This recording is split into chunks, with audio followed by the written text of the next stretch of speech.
విజయలక్ష్మి అండి. ఎక్కడి నుండి వచ్చారండి? మేము రామర్పాడు విజయవాడ రూరల్ అండి. ఎలా అనిపిస్తుందండి మొదటిసారిగా మన విజయవాడలో సీప్లేన్ లాంచ్ చేస్తారు? రాష్ట్రంలో కూడా ఇదే మొదటిసారి బాబు గారు ఈ రోజు స్టార్ట్ చేశారు. ఎలా అనిపిస్తుంది? ఈ కూటమి ప్రభుత్వం వచ్చిన తర్వాత అన్నీ చాలా మంచిగా జరుగుతున్నాయండి.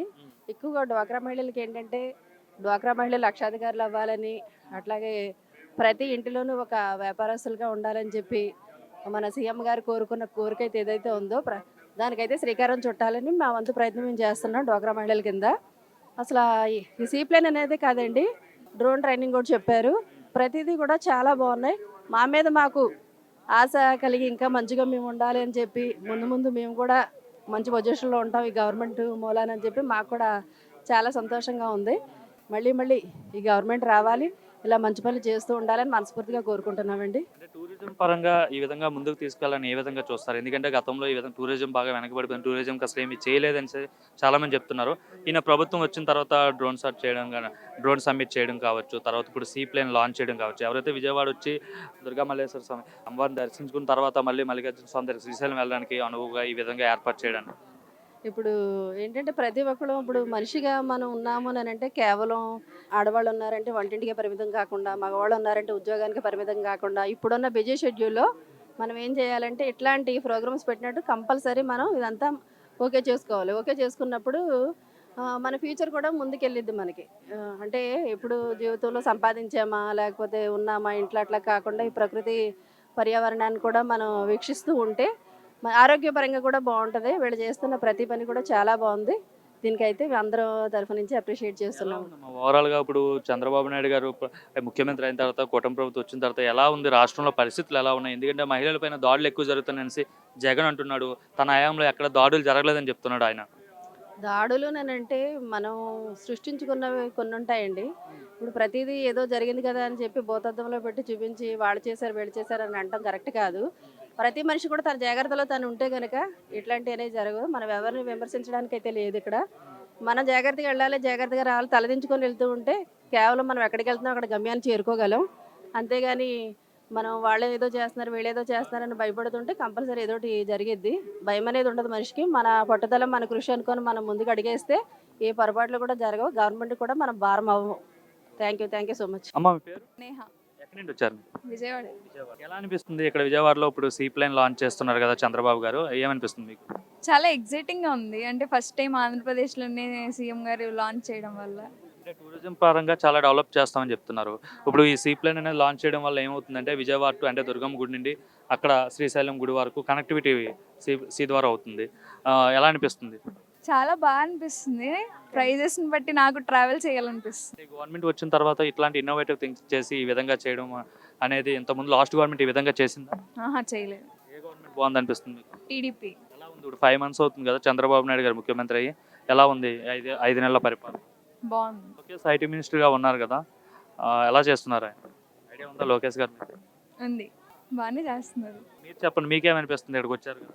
చాలా హ్యాపీగా అనిపిస్తుంది, చాలా ఎక్సైట్గా, చాలా ఎంజాయ్ చేస్తున్నాం. మేము మా ఫ్రెండ్స్ అందరూ వచ్చాం చూడడానికి. సతీష్ నమ్మలకంటి, ఎక్కడి నుండి వచ్చారు బ్రదర్? విజయవాడేనండి. విజయవాడ. ఏం చేస్తుంటారు బ్రదర్? నేను ప్రైవేట్ ఎంప్లాయీ. ప్రైవేట్ ఎంప్లాయ్ చేస్తున్నారు. ఓకే బ్రదర్, ఇక్కడ విజయవాడలోనే ఇప్పుడు సీప్లేన్ లాంచ్ చేస్తున్నారు చంద్రబాబు నాయుడు గారు. ఎలా అనిపిస్తుంది విజయవాడలోనే స్టార్ట్ చేయడానికి? ఇది చాలా గ్రేట్ ఇన్నోవేషన్ థింకింగ్ అండి. ఇది ఎప్పుడో చేయాలి, ఎందుకంటే ఈ ప్లేస్ అనేది చాలా దీనికి యూస్ఫుల్గా ఉంటుంది అనమాట. ఎట్లాంటివి ఇన్నోవేటివ్ థింగ్స్ చేయడానికి అది చంద్రబాబు గారి వల్లే సాధ్యం అవుతుంది అనమాట. ఎందుకంటే మన దేశంలో ఎక్కడా కూడా లేదు. Last time Gujarat to Andaman చేసి మళ్ళీ అది ఆపేశారు. ప్రజెంట్ మన ఇక్కడే ఉంది, విజయవాడలో ఉంది. విజయవాడ టు శ్రీశైలం వరకే ఉంది కదా. సో ఎలా అనిపిస్తుంది? దేశంలో ఎక్కడా లేదు అంత ఇన్నోవేటివ్ థింకింగ్ ఇక్కడ తీసుకొచ్చి ఇక్కడ పెట్టడాన్ని బాబు గారు ఎలా అనిపిస్తుంది? ఇంకోటి ఏంటంటే 2 విధాలుగా ఆలోచించానండి. ఒకటి వచ్చేసి ఇక్కడ ఆల్రెడీ మనకి అమ్మవారి టెంపుల్ ఉంది, ఇక్కడ నుంచి శ్రీశైలం వరకు అంటే అక్కడ టెంపుల్ ఉంది కాబట్టి కనెక్టివిటీ ఉంటుంది అనమాట. ఇంకోటి ఏంటంటే కొంచెం ఇన్నోవేటివ్ లాగా ఇలాగ సీలో వెళ్తాము, ఎయిర్లో వెళ్తాం అనేది కూడా అది డిఫరెంట్ థింకింగ్ అనమాట. జనాలు కొంచెం ఇష్టపడుతుంటారు. గతంలో అంటే లాస్ట్ టైం కూడా మొన్న రీసెంట్గా ఇక్కడ డ్రోన్ సమ్మిట్ కూడా నిర్వహించారు, అది గిన్నెస్ రికార్డు కూడా చెందింది. అయితే ఎలా అనిపిస్తుంది బాబు గారు వచ్చిన తర్వాత ఇటు టూరిజం పరంగా ఇటువంటి ఇన్నోవేటివ్ థింగ్ చేయడం వల్ల? ఇప్పుడు బాబు గారు అంటేనే ఫ్యూచర్ థింకింగ్. అది డ్రోన్ అనేది ఇప్పుడు ఇండియాలో ఎక్కడా జరగలేదు. దానికి సంబంధించిన ఏదైతే షో ఉందో అది ఈయన వల్లే సాధ్యమవుతుంది అనమాట. ఫ్యూచర్ ఏంటంటే డ్రోన్ టెక్నాలజీ కానీ ఏ టెక్నాలజీ కానీ అది ఫ్యూచర్ చిన్నపిల్లలు ఎవరైతే ఉన్నారో వాళ్ళందరికీ యూజ్ అవుతుంది అనమాట. దాన్ని ముందుగానే గ్రహించి ఈయన అవన్నీ కూడా మనలో భాగంగా అందరికి చూపించడం కోసం ఇలా చేయడం అనేది చాలా ఉపయోగకరమైన విషయం ఆంధ్రప్రదేశ్ జనాలకి. ఎట్లా ఉందండి లోకేష్ వర్కింగ్ ఎలా ఉంది? ఎందుకంటే ఇప్పుడు ఐటీ మినిస్టర్గా ఉన్నారు అండ్ ఎడ్యుకేషన్ మినిస్టర్గా ఉన్నారు. కీలకమైన 2 శాఖలకు ఆయనే ఉన్నారు. ఎందుకంటే చదువుకున్న తర్వాత మళ్ళీ ఎట్లానే ఎంప్లాయ్మెంట్ కావాలి కాబట్టి ఐటీ మినిస్టర్ కూడా ఆయనే ఉన్నారు. సో ఏమనిపిస్తుంది? ఇది మొన్న కూడా అమెరికాకి వెళ్ళి చాలా మందిని కలవటము, వాళ్ళు కూడా 1.6 lakh crores ఇన్వెస్ట్మెంట్ అది ప్లాన్ చేస్తున్నామని చెప్పారు. ఆ ఫ్యూచర్లో ఎగ్జిక్యూట్ అవుతుంది అనేది చూడాలి. ఇన్ కేసు అది కనుక ఎగ్జిక్యూట్ అయితే కనుక అది గుడ్ అసెట్ ఆంధ్రప్రదేశ్కి అవుతుంది.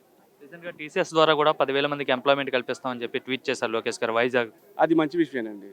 అది మంచి విషయం. టీసీఎస్ కూడా ఆల్మోస్ట్ ఇప్పుడు ట్రంప్ కూడా గెలిచాడు కాబట్టి మనకి సాఫ్ట్వేర్ సైడ్ కూడా మంచి అవకాశాలు ఉంటాయి. ఇది సాఫ్ట్వేర్ సైడ్ మంచి గుడ్ పాజిటివ్ ఉంటుందని చెప్పొచ్చు. Okay, thank you. Vijay Durga okay, ఇప్పుడు సీ ప్లేన్ లాంచ్ చేయడం చూశారు కదా చంద్రబాబు గారు, ఎలా అనిపిస్తుంది విజయవాడలోనే లాంచ్ చేయడం పట్ల? ఏపీ మొత్తం మీద విజయవాడని సెలెక్ట్ చేసుకోవడంలో చాలా హ్యాపీగా ఉందండి. చూడడానికి కూడా చాలా బాగుంది, చాలా మంది వచ్చారు. ఐ థింక్ చంద్రబాబు గారు అంటున్నారు ఇటువంటివి ఇంకా ముందు చాలా చూస్తాము, చాలా టూరిజం పరంగా చాలా ఆంధ్రప్రదేశ్ బాగా డెవలప్ చేస్తామనేసి అయితే బాబు గారు చెప్పడం జరిగింది. అసలు ఏమనిపిస్తుంది వచ్చి అధికారంలోకి వచ్చిన వెంటనే ఇక్కడే డ్రోన్ సమ్మిట్ పెట్టడం గతసారి చాలా బాగా సక్సెస్ అయింది కదా డ్రోన్స్. చూసారా డ్రోన్స్ మీరు? చూసాం ఎలా అనిపిస్తుంది గవర్నమెంట్ వచ్చిన తర్వాత టూరిజం పరంగా ముందుకు వెళ్తున్నారు కదా? I think Chandrababu Naidu sir is taking few steps to improve Andhra Pradesh, and I think he would take few more steps to improve this Andhra Pradesh, and I am seeing that improvement here. So I would like to thank Nara Chandrababu sir for selecting this Vijayawada, and he came for all from there to here to show his improvement. అంటే అమరావతిని బాగా develop చేస్తాం అంటున్నారు కదా, ఇటువంటి capital ఎక్కడా లేకుండా అంత బాగా చేస్తామని చెప్తున్నారు. ఇంతకు ముందు ప్రభుత్వం అసలు క్యాపిటల్ గురించి ఏం పట్టించుకోలేదు. సార్ రావడం క్యాపిటల్ గురించి ఎక్కువ చేస్తున్నారు. అట్లా డెవలప్ చేయడం వల్ల ఫ్యూచర్లో మాకు కూడా చాలా ఆపర్చునిటీస్ వస్తాయని మేము హ్యాపీగా ఫీల్ అవుతున్నాం. Lokesh education minister and IT మినిస్టర్గా ఉన్నారు. ఎట్లా ఉంది లోకేష్ గారి ఆధ్వర్యంలో ఆంధ్రాకి కంపెనీస్ వస్తాయి అనుకుంటున్నారా? ఎందుకంటే గతంలో కంపెనీస్ ఏం రాలేదు కదా ఆంధ్రాకి, అందరూ బెంగళూరు, చెన్నై, ముంబై, హైదరాబాద్ వెళ్ళి జాబ్ చేసేవారు కదా. We're expecting but will see.